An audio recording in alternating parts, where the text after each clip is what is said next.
ధన్యవాదాలు తెలియజేస్తున్నాను.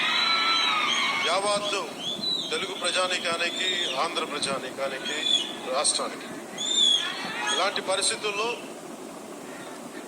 గౌరవ ముఖ్యమంత్రి శ్రీ నారా చంద్రబాబు నాయుడు గారి నాయకత్వంలో కూటమి ప్రభుత్వం ఏర్పాటు చేసిన తర్వాత సినిమాటోగ్రఫీ శాఖ జనసేన తీసుకున్నప్పటికీ కూడా ఇది మన ఇబ్బందికి అంటే మనం తీసుకోకూడదు అని చెప్పేసి ప్రత్యేకించి నేను గౌరవ ముఖ్యమంత్రి గారి ఆఫీస్కి పంపించాను. ఈ సినిమా టికెట్ రేట్ అందరికి ఇచ్చినట్టుగానే ఇస్తే బాగుంటుంది, నిర్మాతలు నాకు చెప్పినప్పుడు నాకు సంబంధం లేదు, ఇది మీరు గౌరవ ముఖ్యమంత్రి శ్రీ చంద్రబాబు నాయుడు గారి టేబుల్ మీద పెట్టండి, ఆయన ఇస్తే తీసుకోండి, ఆయన ఎంత ఇన్ని రూపాయలు ఇస్తే తీసుకోండి, అందుమించి నేను ఒక మాట కూడా చెప్పనని చెప్పి. సో అలాంటి పరిస్థితుల్లో గౌరవ ముఖ్యమంత్రి గారు ఈ సినిమాకి కావాల్సిన నాకే ప్రత్యేకంగా ఏం చేయలేదు, కానీ అందరి హీరోలకి ఎలా చేశారో చేసినందుకు ప్రత్యేకంగా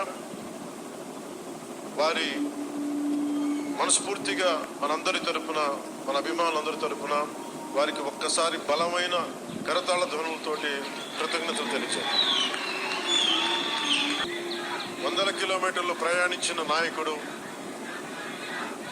తెలుగుదేశం యువ సారథి శ్రీ నారా లోకేష్ గారు ట్వీట్ చేసి పవనన్న సినిమాలు బాగుండాలి, ఘన విజయం సాధించాలి అని మనస్ఫూర్తిగా ట్వీట్ చేసినందుకు వారికి నా ప్రత్యేక ధన్యవాదాలు, కృతజ్ఞతలు తెలియజేసుకుంటున్నాను.